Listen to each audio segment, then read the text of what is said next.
Ms. Gore, will you call the roll, please? Mr. Benjamin? Present. Ms. Conley? Present. Ms. Williams? Present. Mr. Lamar? Present. Dr. Diop? Present. All right, if you would please stand to say the Pledge of Allegiance, and I'm going to ask Dr. Beyonce if he would lead us in the pledge. Love to. I pledge allegiance to the flag of the United States of America and to the republic for which it stands, one nation, under God, indivisible, with liberty and justice for all. Moment of silence.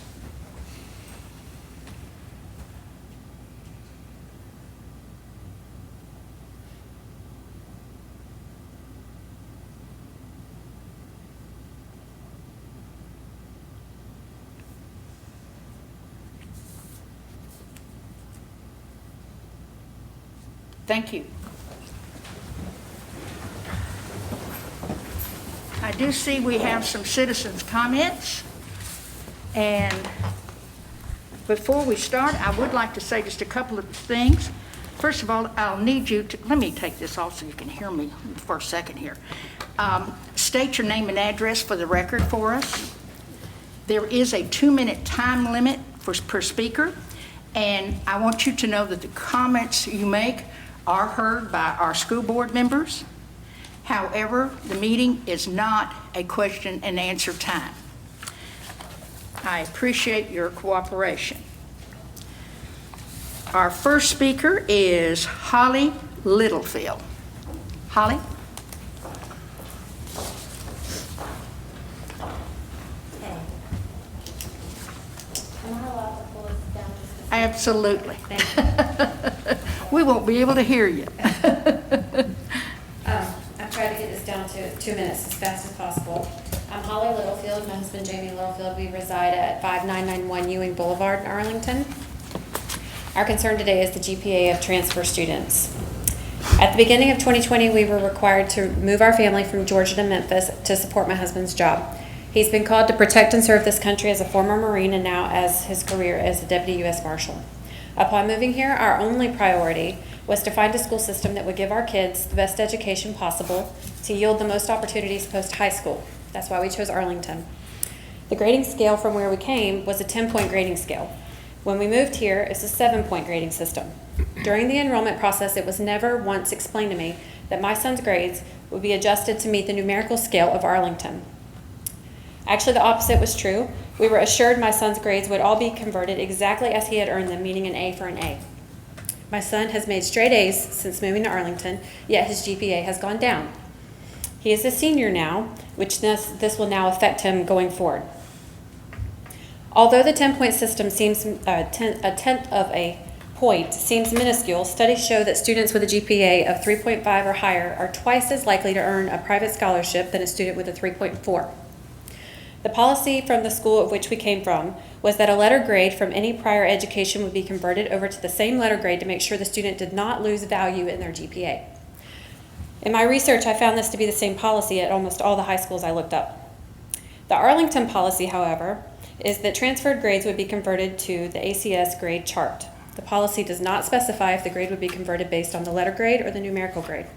Our son, now a senior, has his grades based on 92A in Georgia, now has a B in Arlington. That brings his GPA from a 4.0 to a 3.0. It was explained to me by the Chief of Academics, Mr. Goforth, that it is an unfair advantage for students to come in with a 92A from another school and be given the equivalent at your school. Based on this way of thinking, I assume that you also would think it would be unfair for a failing student in Arlington to be converted to a passing grade at another school. If a student at your school made a 72D and moved to the school we came from, they would be then given a C if they were given the same grading scale conversion. That would be the epitome to me of an unfair advantage. Not to mention it goes against clearly communicating the student's understanding of the subject. The GPA affects their scholarship applications, college acceptance, and goes on almost every job application for the rest of his career. Not to mention that if an AP course is converted to a lower letter grade based on your numerical system, you have already tampered with their college GPA. We are here today advocating for our son because he's at work, and every other transfer student, that the letter grade they have earned prior to moving here be given to them here so that their GPA remains the same. They have to earn the numerical grade according to your scale going forward, but whatever they've earned up to this point should be converted equivalent. That's it. Thank you, Ms. Littlefield. Did you state your address for us? Yes, it was Thank you so 5991 much. Ewing Road. We appreciate it. Thank you. Thank you for your service, sir. Absolutely, sir. Thank you. Jason Ron.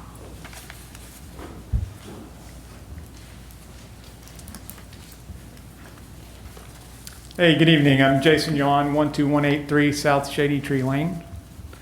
Take off his mask so we can hear you. I hear think you I'm probably loud enough. I He think. says he's loud Can you, Okay. Are you good? Okay. So I'm Dr. Jason Yawn. I'm a pediatrician at Le Bonheur Children's Hospital in the University of Tennessee, a father of 2 children in the ACS district. First, I want to commend the ACS district for their policies and procedures for the last school year. It allowed children to stay safe and healthy and kept our schools open and children in schools. If you remember, that included masking for the entire year, short of 1 week at the end of the school year. I also want to state my appreciation and commendation for the 88% of Arlington parents who are continuing to send their children to school in masks. We are all safer when everyone wears a mask. We want children to learn in person, we all do. Children learn better in person. It helps their mental health. To keep children in school and schools open, we must keep them healthy and safe. And so along with vaccination, studies show that universal masking in schools is critical to keeping children healthy and keeping schools open. The American Academy of Pediatrics, the Le Bonheur Children's Hospital Back to School Task Force, both recommend these practices. The CEO of St. Jude Children's Research Hospital, right here in Memphis, Tennessee, has written in support of these practices. These are the beacons of children's healthcare in our community. It's where we would all take our children in a heartbeat if we needed their assistance and relied upon that care. We should follow their advice. Masks are safe, masks are effective. We're seeing more cases, hospitalizations, and as I'm sure you've seen, even deaths in children due to COVID. The Delta variant is more contagious. It may be even more severe in children. We're still learning. It is a different situation this year than it was last year.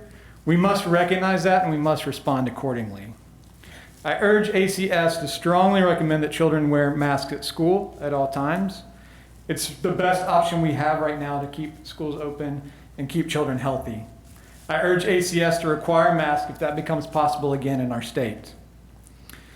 Also, ACS must commit to efforts around contact tracing, isolation, and quarantining. I urge ACS to be an active participant in contact tracing, to report the number of cases and the number of children in quarantine, and to convey the seriousness of this to our parents. Without measures in place, children and families continue to be exposed unnecessarily. I appreciate your time and support of our children and their health and safety. That's what, when we send them to school, we entrust that to you all, and we hope that we can continue to expect that going forward. Thank you.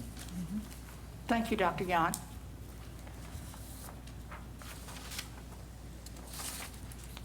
Let me put the glasses back on. Ingrid Cantrell.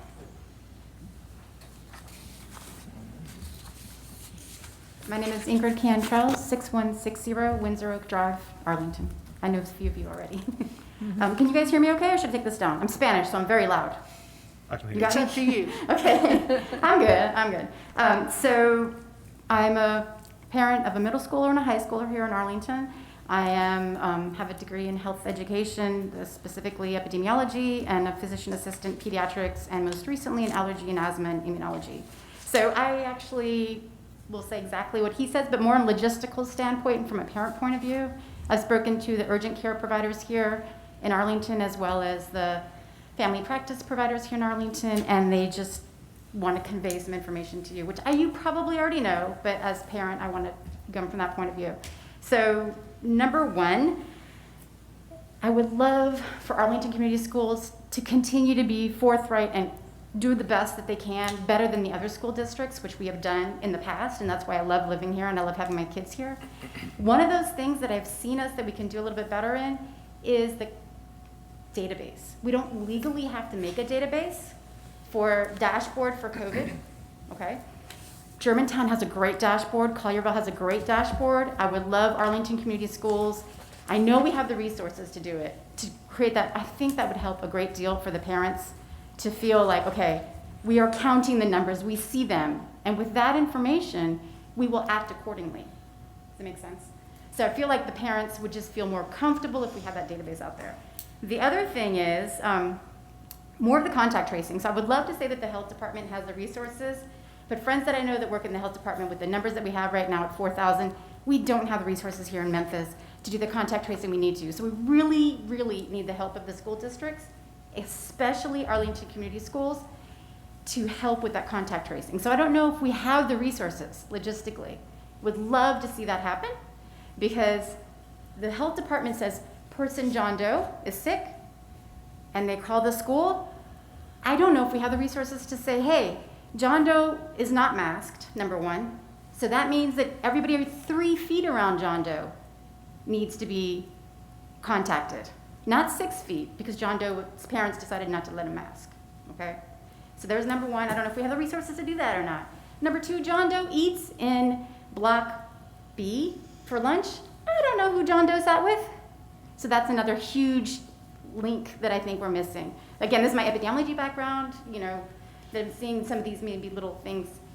Let us know if there's anything we can do to help as parents, or our medical providers. If there's anything that we can do, we can volunteer time to help with this if we need to, if you don't have the financial resources. And that's pretty much it. I think he said 12% of the kids have parents have decided not to mask. This all started because today I was dropping off my child's medicine at Arlington Middle School. I'm standing there with an awesome staff, great staff. I love Arlington Middle School. There is a boy without a mask on, coughing his head off next to me.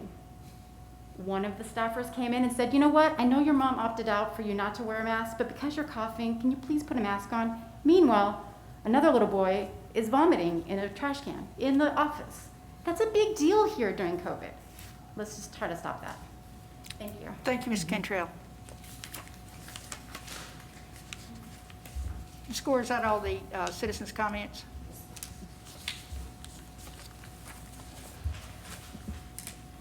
All right. Is there a motion to approve the August 24th, 2021 agenda? So moved. Second. It's been moved by Mr. Lamar and seconded by Mr. Benjamin. Is there any discussion? All those in favor say aye. Aye. Those opposed say no. The ayes have it. The motion is carried. Reports. Chairman's report. I do not have a chairman's report tonight. I'm going to turn to our superintendent's report. Okay. Thank you, Ms. Williams. First of all, board members, I want to say a special thanks to our employees for getting our school year started. We started non-traditionally this year because, as you know, we did have to delay the opening of one of our schools due to a significant outbreak of COVID among staff members, and we feel like that was the right decision to make. But even still, Donaldson, they came through the second week and got, they had to struggle a little bit because they're used to that staggered enrollment with kindergarten students, and they didn't get that this year. So those kindergarten teachers were struggling at the end of the week, but they made it. They made it work. So, and that's what our employees have done time after time. They've made the situation work with whatever they've been dealing with, and so I'm appreciative of that. We have tried to be responsive to emails or inquiries or phone calls that we've received with concerns. We've tried to answer those to the best of our ability with information that we have. We typically will, respond back and forth with a parent a couple of times, but if it just keeps going on, and then obviously we don't have the capacity to continue with that process. But we have tried to do that to the best of our ability. And also, if those inquiries have been respectful and solution-oriented. If they're not solution-oriented or they're not respectful, then I've advised my staff that that's not something that I want them entangled in. So, and we will continue with that being our model. for responding and going back and forth in that manner.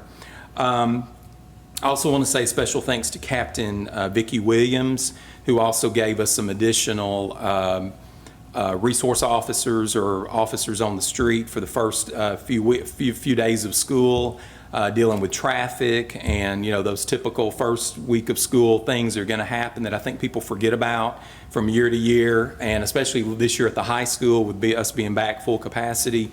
People weren't used to that traffic from 2 years ago being the traffic that it was this year. They've pretty much, I think, have gotten that resolved. You just know from 6:30 till 7 on Airline Road, go a different way if you don't want to get in that, because it's going to be a mess for that 30-minute period. But they do a really good job of getting all of the 2,000 kids in the building by 7 o'clock. So I'm appreciative of her she's actually a parent in our district, so she actually has a vested interest in our district, and she did help us with some extra support there. We did have some, car rider type issues at Donaldson. Another issue with Donaldson's location is there's only one way in and one way out, and there's no side streets to absorb any of that extra traffic that you have, side streets at the other schools that can help absorb that. But hats off to Miss Manley. She figured out a plan and she worked her plan, and now they've gotten that early morning arrival and that afternoon dismissal working a lot more smoothly, and I'm sure that will continue to improve. So those are just some of the hiccups of first few days of school, but all in all, I'm very pleased with how the school year has started and the way that our students have been welcomed back this school year. I do want to give you a review of enrollment versus projections. I've been sending you those updates along the way. We did have our 11th day of enrollment reporting yesterday, and currently we have 4,874 students. We were projected at 4,724, so we're about 103.2% of our projected enrollment, which is pretty close, pretty on target. We've not had to add additional staff as a result of that. We planned for this because we always know that we target our enrollment, but sometimes we'll go slightly over what our projection is, so we staff accordingly on the front end for that. Non-resident students, of those 4,874 students, we have about 766 district-wide non-residents. We have 177 new non-residents this year, which would be added to that 589 that we already had. We had 343 non-resident applications this year, which is the most we've ever had in a single year. So I attribute that to the great job that our employees have done and the reputation that our school district has. So obviously more people are wanting to come. Of those 343, only 177 were approved. 141 were declined because they did not meet the standards that we have set for non-resident students to be enrolled. We had 25 more who were approved but failed to enroll or show up for school for whatever reason beyond that 177 that were approved. Additionally, I continue to participate weekly with the Shelby County Health Department calls. We have those weekly. I have a weekly commissioner's call and I have a weekly task force call. So I'm on the phone a lot during the week, getting the updates and the trends of what's happening locally, what's happening in our schools. And then as a superintendent group, the municipal superintendents, we're together probably 3 or 4 times a week, comparing our strategies, comparing our headaches, and whatever else is going on among our districts.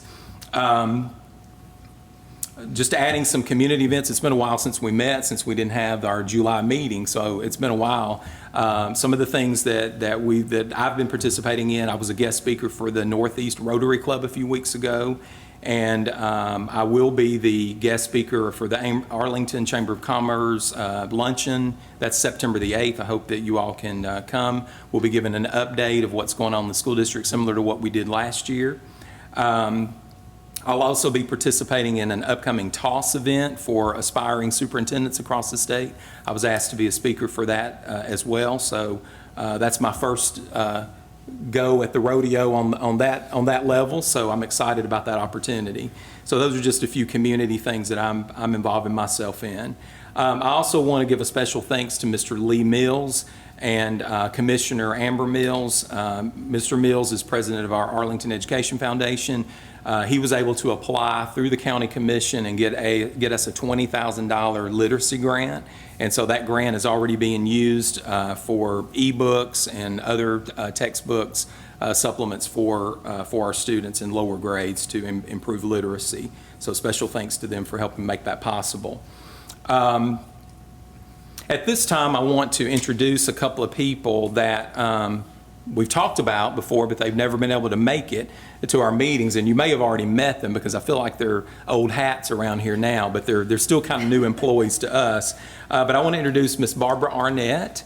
She is our grant specialist that we hired back in the summer, who's helping Miss Douglas manage all these multi-layers and moving pieces of ESSER 1.0, ESSER 2.0, ESSER 3.0, and dare I say there may be another one coming. Who knows? We never know. Also, Ms. Janir Johnson is our social transition specialist. She's new to the district this year, and so I don't think she was at our in-service, so you probably didn't get an opportunity to meet her. So she's very new to us, so we welcome her to the district. Also, Ms. Marcia Davis. Is Ms. Davis here tonight? I think okay, that's right. So Ms. Davis, you met at in-service, and you saw some of the product of her work at our district-wide in-service. So we're excited to have her on board as well. One of the things that I also want to do tonight is I want to recognize our nutrition staff. Miss Clara Earl is our nutrition coordinator and specialist. I can't remember what your title is, okay? I know you do all things food, okay? I also invited our nutrition managers at the school level. So if you are here, would you please stand? Miss Harris at the high school, Miss Williams at Donaldson Elementary, Miss Hollingsworth at Arlington E. Is Miss Kizzy here from Arlington Middle? Oh, they're all here. Look at that. 100% participation. The reason I ask you ladies... The reason I asked you ladies to come tonight is I wanted to recognize you publicly for a recognition that our district got, basically because of the work that you all did last year and that you are continuing to do this year. And you all are considered hunger heroes. That's the hashtag little poster that they sent me.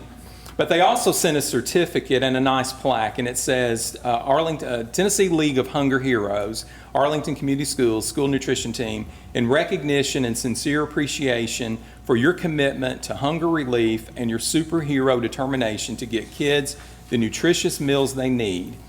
And I'm going to read a little excerpt from the letter that we received too.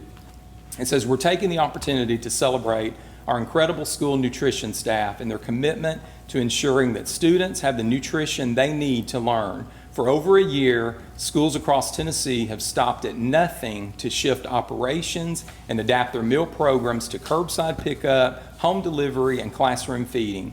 Tennessee school nutrition teams are true heroes and have been on the front lines since day one. So we want to recognize what this team has done for our district and for our students, more importantly this year, and the distinction that they have earned for our school district. And certainly you all have done everything that I just read, and I want you to know how much I appreciate that, and I know the school board members do as well.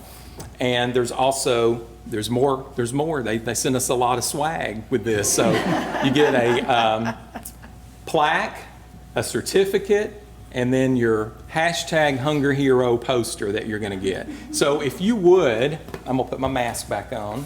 I'd like for you to come, Mr. Hill, if you would. They're acting shy. So, Ms. Earl, I'll let you hold some of this. Y'all come. Come up front.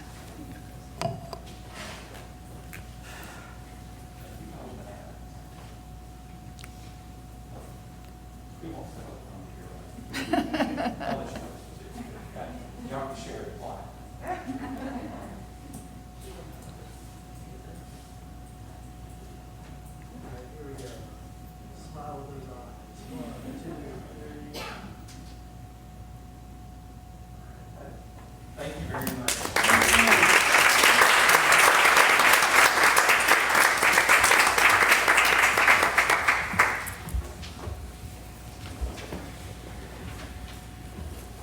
Okay, that concludes the part of my report that I'm going to report out on, and at this time, I'm going to ask my executive staff if they have reports. I'll start with Dr. Clark, Chief of Human Resources.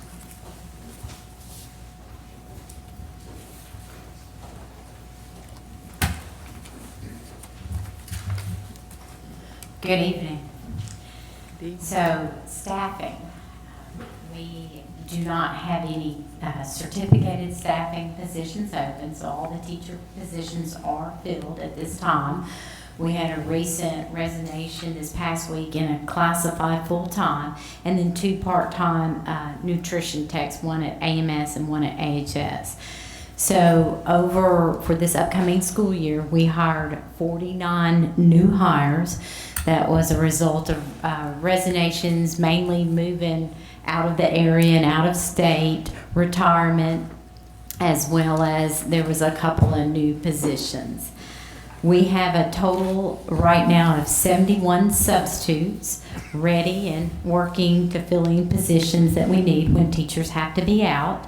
62 of those 71 are returning substitutes, and 9 of those are new. And we have, we're fortunate in our district that a lot of our teachers who retire immediately complete their substitute application. And this school year, we're having a lot of babies, little tigers come join our family. So we have started our school year with 5 interims. All those interims are filled with certificated teachers, and that's real important to me. And I appreciate your support financially in that, because when a student can have that experienced certificated teacher that has experience in that particular grade level, we can keep that learning continuous while their teacher needs to be out during that time. We will have more throughout the school year. We're having a little baby boom here, and we're fortunate enough again to have certificated teachers lined up to fill those positions, and even with the experience in that particular grade band and area. We do continue to train our substitutes weekly, virtually, so we can keep that pool really rich and fill those positions when teachers have to be out. Our month of August wasn't a complete month, but we have an 84% fill rate.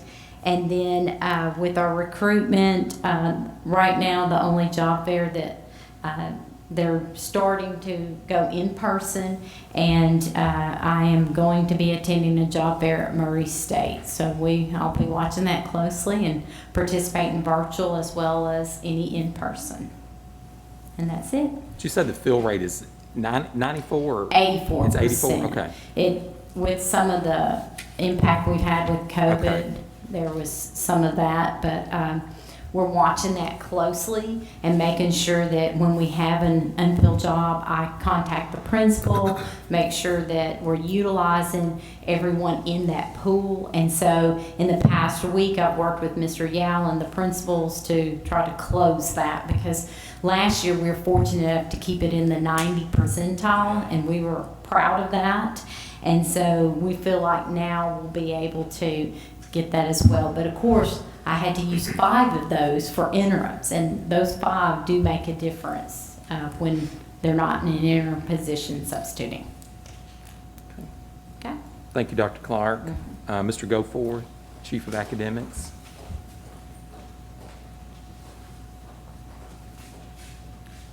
Good evening, board members. How are y'all doing? Good. I just have a few updates here just to go over, just to touch base from academics. First, as always, as Mr. Mayo said, I want to thank our teachers, because none of this would be possible without their outstanding work. Elementary school focus, just so you know, we're continuing from the state of Tennessee to put focus on foundational literacy skills. That's the big topic right now. So a lot of our work in elementary schools goes into the foundation literacy skills and supporting those kids with those early reading skills. Our K-12 focus here is we're currently working with the Tennessee Department of Education on a math partnership. So we will be partnering with them to go into our math classrooms to find gaps and fill those gaps for our students and support our teachers. Also, our team is currently going through, we have numerous online programs, as you know, and apps. So we're making sure all of that is operational for our kids, and it takes several weeks to get that in place. And just an example to give to you is since the school started, if I can see this, we have had 104,500 logins to apps from students across the district. So it's a huge undertaking, and a special thanks to Mr. Winkler and the technology team for all the work they put into technology, because it is an ongoing process. They've also been working on technology refresh for grades 9, 5, and 1. They will begin getting at those kindergarten devices after those kindergartners get settled in the schools with their procedures here in the next couple of weeks.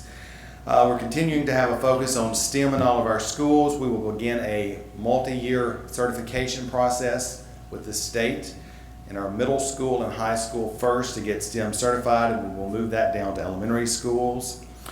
Our team is currently working in our schools. We did get back some achievement results from last year's testing. We're working on standards of where students could improve certain high priority standards, looking at those closely in our classrooms.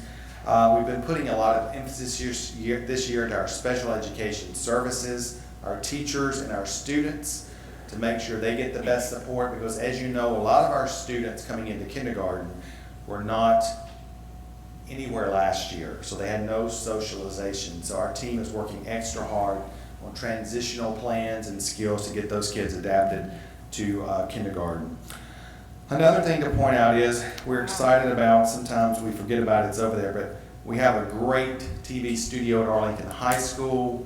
We are finishing up putting in new lights in that studio. And also some good news for all the sports fans.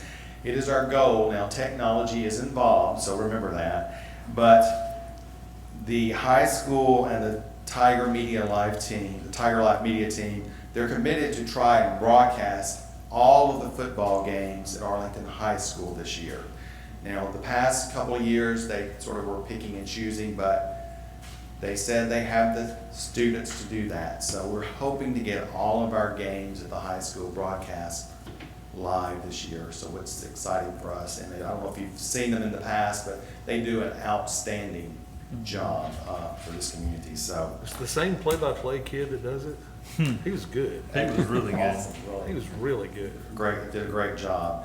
And so like I said, we're stepping that up. We've got some sponsorships with Little Caesars, and I want to just point this out too. So you see what happens, like I said, in these live broadcasts, but you got to remember these students usually start setting up at 2 p.m. in the afternoon, and those students usually don't go home till about 11 p.m. at night, setting that all up, broadcasting, and then taking it all down. So it's more than just what you see. So it's a long process. So kudos to that TigerLife media team and those students. So just wanted to share that. So that's academics. All right. Thank you, Mr. Goforth. Mr. Ruff is not here, so I'm going to give you a few updates from him. Wrestling edition is scheduled for substantial completion the middle of October. You know, we had some delays with permits and some weather and materials, and you know how that goes with construction projects. They are in the process of finishing the interior painting now. They did begin installing the ceiling grid on August 23rd, which was Monday. The front doors will go up August 31st. Interior doors will be completed by September the 11th. The concession stand is complete except for the exterior logos. You may have seen that picture posted. Somebody, I think, posted a picture on, Tyler may have done that on social media. The new press box that we're ordering for the stadium, it has been pushed back to the middle of October. Permits have been approved. It is in the plan. We're going to get one. It's just not going to happen yet. The permits have been approved for the canopies at Arlington Elementary and Donaldson. Those materials have been ordered, but a delivery date has not been confirmed. The materials have been a struggle with a lot of these projects. Those, if you'll recall, we were hoping to have had those done in the summer, and that didn't happen because of materials mainly. So really, that's the highlights of what what you might be interested in hearing about. Obviously, there's a ton of other things operationally going on to keep the schools going. We don't tell you when the water heater breaks or the ice maker stops and all. That's just kind of run-of-the-mill stuff that happens every day. But that's just a high-level overview of major projects that are going on right now. Ms. Speakman, you have an update? Nothing to see. Okay, thank you. Mr. Hill.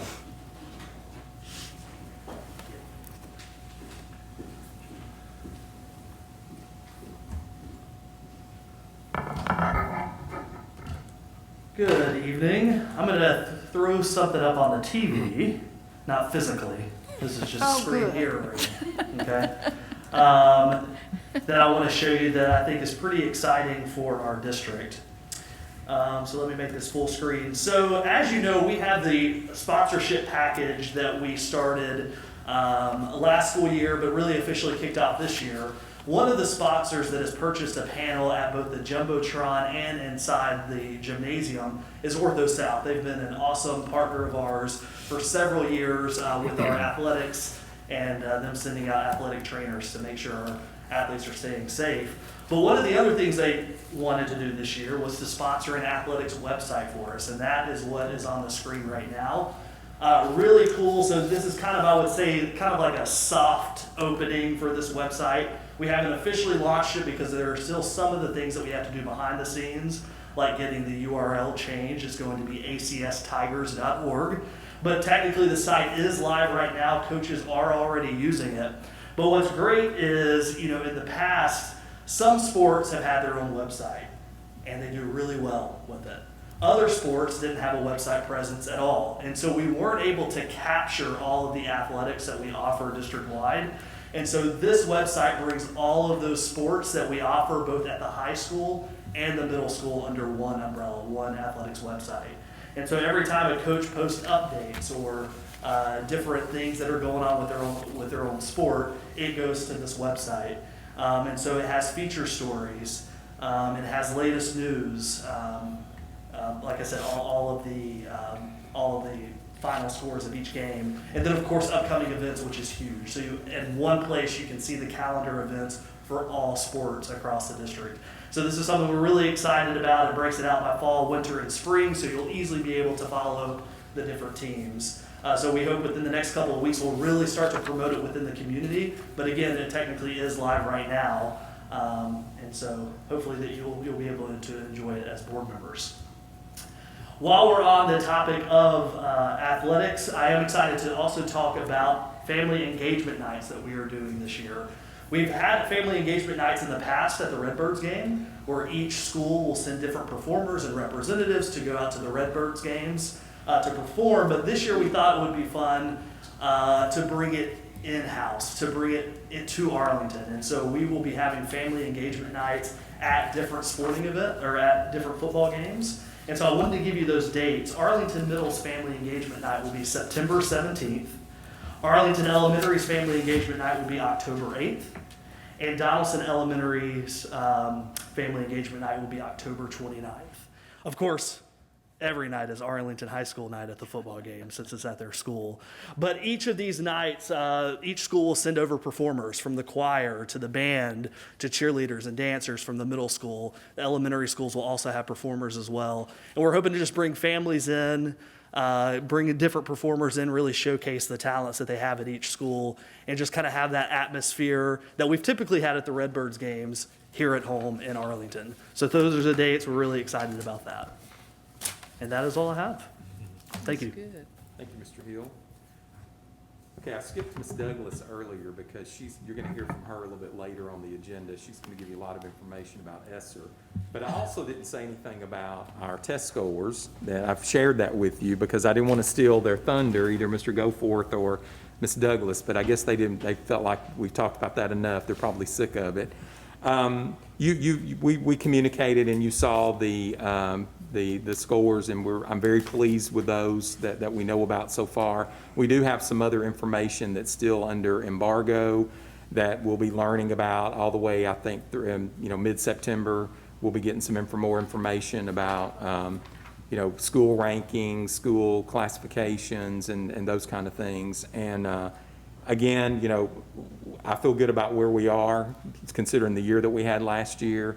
And I'm very appreciative of the work that went into that. And we'll be giving you some more information as that information becomes more available to us. But, and at some point, Ms. Douglas will do a presentation when we have all of those pieces of the puzzle put together. Right now, we got just a little bit of it, but not completely. Okay? And that concludes my report, Ms. Williams. Thank you, Mr. Mayo. Financial report, Ms. Roberts?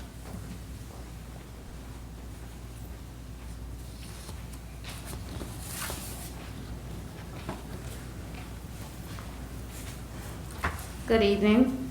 For the May 2021 financial report for the general fund, we have revenues of $43.1 million, expenditures of $37.5 million. In the nutrition fund, we have revenues $976,071, expenditures $959,463. Federal and discretionary grants funds, revenue $3,759,529. Expenditures, $3,762,299. CIP fund, revenues, $4,269,074. Expenditures, $2,825,771. The June financial report for the general nutrition, federal, and CIP is not yet completed because we're still receiving revenue from the county through the end of this month. So you'll see that report in a couple of months. Interlocal Health Benefits Plan Asset Trust Report as of June 2021. Year-to-date revenues, $47.5 million. Year-to-date expenses, $39.1 million. With a beginning balance of $4 million, there's an ending balance of $12.4 million. And that concludes the financial reports. Thank you, Ms. Roberts. Mr. Lamar, do we have a TLN report? Not this time, thank you. Thank you, Mr. Lamar. Is there a motion to approve the items on the consent agenda? So moved. Second. All right, it's been moved by Mr. Benjamin, seconded by Ms. Conley. All those in favor say aye. Aye. Those opposed say no. The ayes have it and the motion's carried. Superintendent Mayo, will you lead us through our miscellaneous budget items and recommended action items? Okay.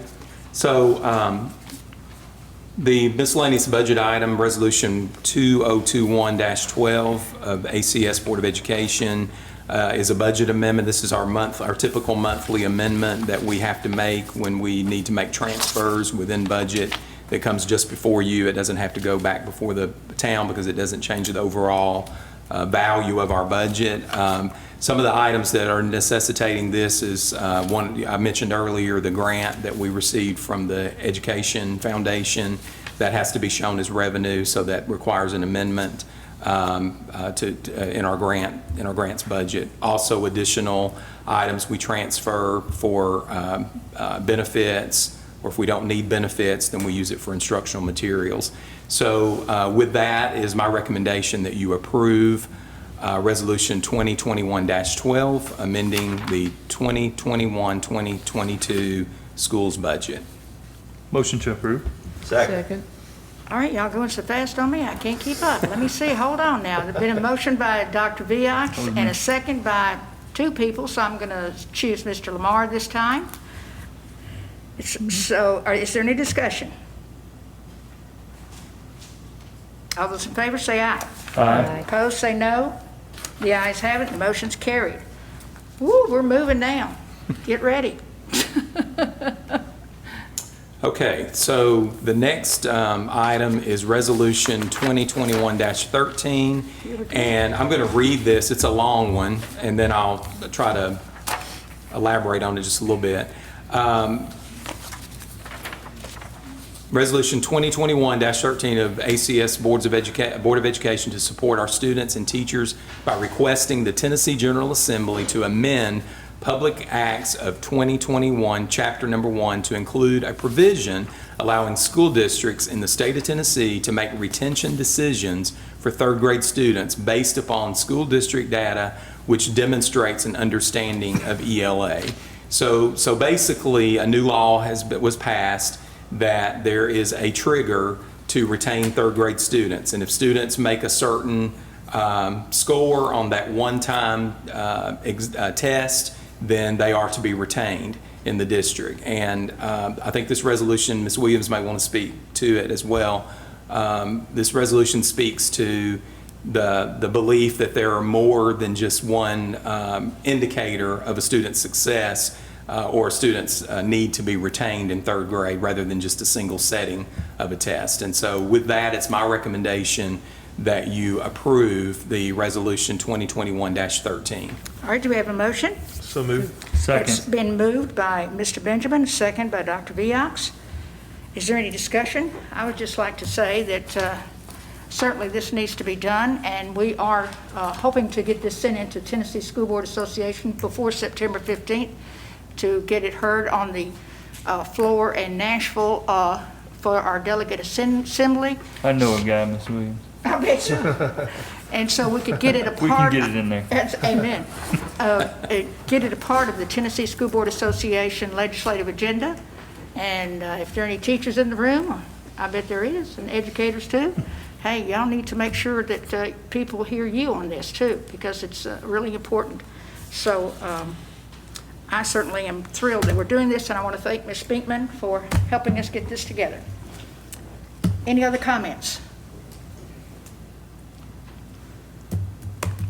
All right, all those in favor say aye. Aye. Those opposed say no. The ayes have it, and the motion is carried.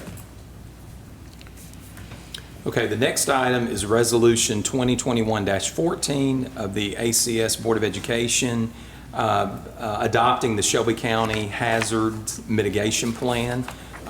This is something that we have to do, so that's why this resolution is on the agenda for tonight. So with that, it's my recommendation that you pass Resolution 2021-14. So moved. All right, we have a motion by Mr. Dr. Viox and a second by Ms. Conley. Is there any discussion? All those in favor say aye. Aye. Those opposed say no. The ayes have it, and the motion's carried. Okay, the next item is the approval of the ESSER 3.0 federal funds application, and it is my recommendation that you approve that, and then once the item is on the floor, I'm going to ask Ms. Douglas to present that budget, that spending plan, as she's done on the other two, and then allow you to ask any questions that you may have about that. I'll make a motion to approve. Second. All right, it's been moved by Dr. Viox, second by Mr. Benjamin. Is there any discussion? Ms. Douglas. Ms. Douglas, you want to speak to this before we vote on it? We do want to give you guys an overview of the 3.0 ESSER application. And so we present you with a few slides today. The teacher in me has to go back and recap, so if you guys will look at this, you are reminded that we looked at ESSER 1.0, the funds we received last summer, and you can see again how much money we received for that first grant, $861,000. And I highlighted the spend date because that's important to look at the spend dates for each of our particular grants. So again, in the ESSER 1.0, we listed the different focus areas that we could spend money on based on the state's application. So again, it ranged from technology, summer learning camps, long-term closures, unique needs of special ed students, etc. So that was our first grant. Then in the middle column, as we presented again once before, we have ESSER 2.0, and that was almost $3 million. And again, there's a spend date on that. Again, we've listed the different categories that we can spend the money on.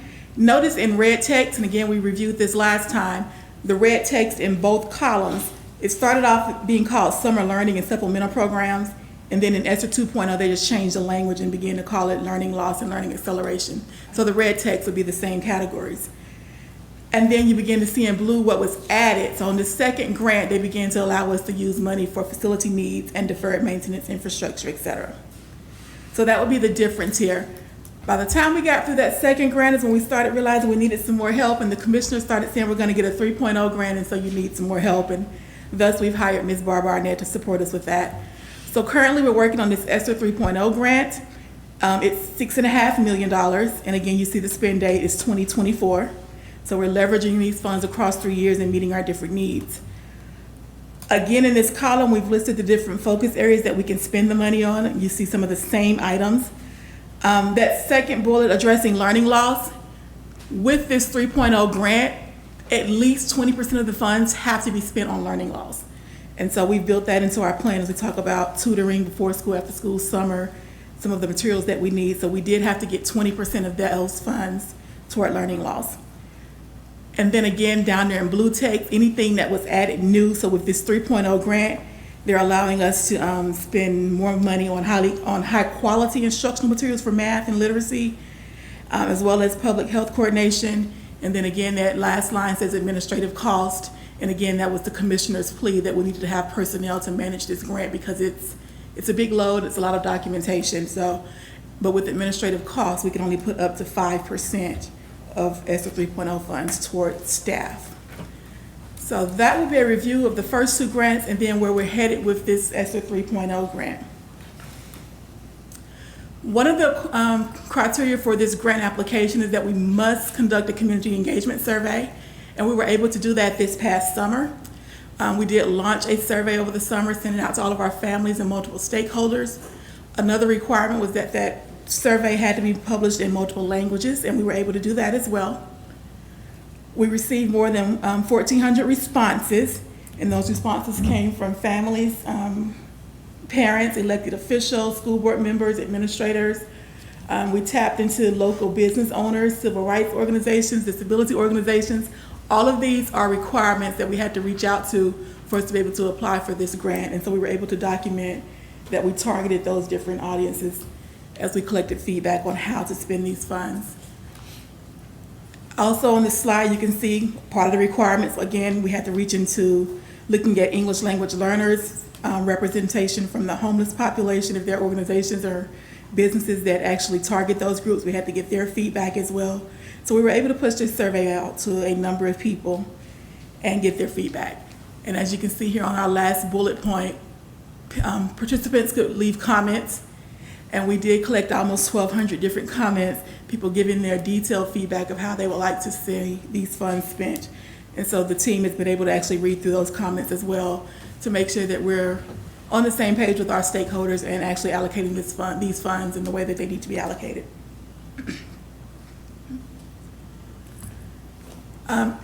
So what you see on this slide, I know it's tiny writing and it's perfectly okay. What we did was simply listed all those different focus areas that I just showed you a minute ago and reminded our participants that money had to be spent in those categories. So when you see those categories of technology, learning loss, personnel, the stakeholders were able to kind of tell us which of those things they thought were the most important and the least important. And so that's how we captured this data. And even on this slide, if you were able to look at some of the numbers in that last final column where it says 5, very important, you'll find that most of the stakeholders are saying technology, learning loss, materials for teachers, all of those things were like 40% and higher as being very, very important. So we were able to, again, analyze this data, look for trends, kind of see what was important for our stakeholders, and mesh those with the goals of the district. And so again, this was our 3.0 mandatory survey that we had to conduct before we could start allocating the money.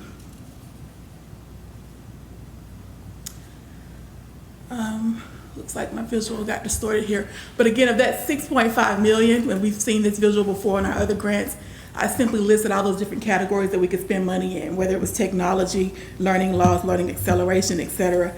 So those were the 8 categories where we are putting funds into our application. And you could even see the amounts here. For example, that top line would be purchasing educational technology. And we'll look at a sample of that in a moment. But that's a little over $1 million. And you can see some of the other big bucket items there, addressing facility needs and deferred maintenance.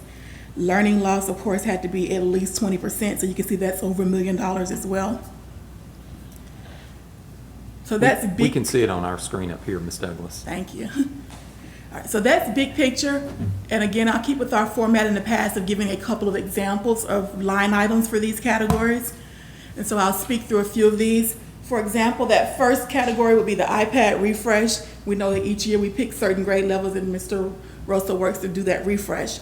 So we wanted to include that in our budget, but we also know we have to prioritize a whole lot of things. So we didn't put all the iPad refresh in ESSER 3.0 because that would really consume all the money. But we did commit to saying half from ESSER and then half from the funding sources that we've used in the past for that. So we were able to kind of meet everybody's needs and give everyone a portion of what their requests were. So iPad refresh, in reference to staffing, we've been able to use these funds for our interventionists, which are much needed. We've had a number of teacher assistant positions we've had to add in so that they can help teachers with learning loss in small groups. Most definitely we want to have robust tutoring plans. That was a big need that we heard from our parents, whether it's before school, after school, and even planning for a repeat of the summer learning camps like we had this past summer. Nutrition techs, we've had to, of course, bring in some more people to help with all the different needs around serving the kids during COVID. So staffing does take up some of this. Learning loss, again, I'll say it for the third time, had to be 20% of the budget. And so our supervisors or our academic supervisors, they need materials for their teachers, hands-on supplies, PD for teachers, all the things that are going to help us go back and actually revisit these skills with our kids and make it more hands-on so we can increase student performance. HVAC updates, UV lighting, all of those things are important to having a safe environment for our students during this time. And so those are included in the budget as well. Again, we couldn't put everything in ESSER 3.0, but we do have a number of things that we're doing across the district from other pots of money that help to keep a school district or keep our schools open. And then even with nursing at the high school, you know, every school had one nurse, so we had to come into the high school because they're so large and bring in some more staff there.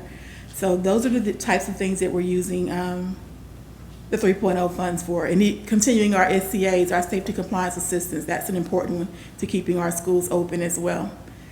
And then I will highlight that last item there because it's one that we revisited last year, and I think we always heard that it was important to kind of support our teachers and our staff. So again, we want to do that one-time bonus as we did last year for all employees, and so we built that into this budget and it should be approved. So that would be some of the detail of the line items of how we've allocated $6.5 million. So where we are at this point, again, we've shared with you guys the community engagement survey. There are a number of documents that have to be submitted this week. So again, the community engagement checklist, you've kind of heard about some of that. Our safe return to in-person plan, basically that is really what we put on our website as our back to school hub, everything we're doing for safety as far as our cleaning protocols, our staff members that are in place. We had to detail the issues of the mask and the not masking. All of those things are in our safe return to school plan. The needs assessment, again, we got some of that from the survey, what stakeholders are saying, but also what staff are saying that they need. And then there's a document called the federal relief spending. And again, that's a line item like I just spoke through of how these funds are going to be spent. So those are the documents that complement this application as our request of spending $6.5 million from ESSER 3.0. Any questions about any of that? Just a comment, I cannot believe all this work. It's a lot of work, but it's certainly worth it if we're going to get that money for our school system. But congratulations on all this work, Ms. Douglas. I have one question. Yes, sir. I noticed the deadlines for spending the money for ESSER 1, 2, and 3 are in the future. Yes. Have we already spent all the funds for ESSER 1, or are we in the process? It is a rolling thing, so we haven't spent all the money in ESSER 1 yet, right? No, sir, we have not. Okay. We have not spent all the money in ESSER 2.0 either. What we're going to do in the next few weeks as finance has been closing out the past year, I'll have a better gauge of how much money is left in 1.0, 2.0, et cetera.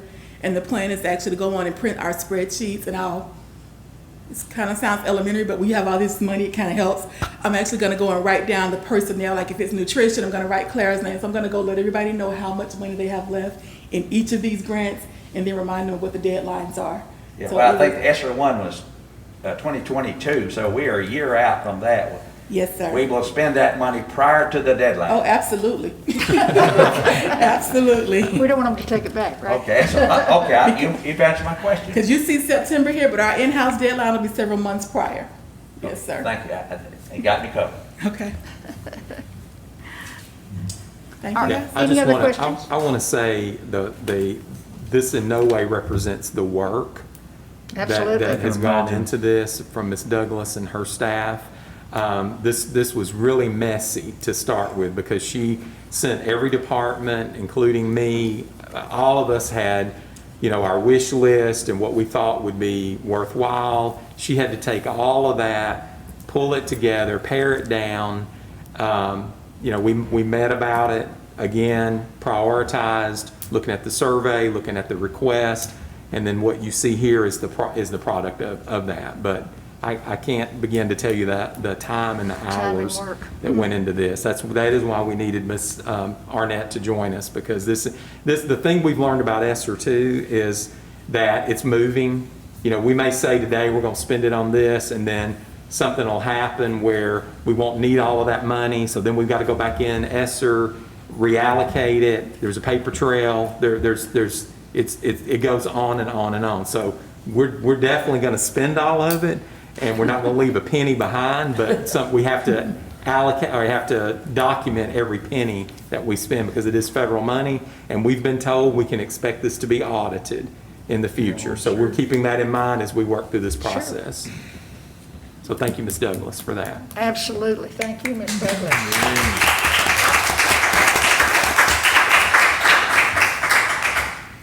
All right, let's vote. All those in favor say aye. Aye. Those opposed say no. The ayes have it, and the motion's carried. All right.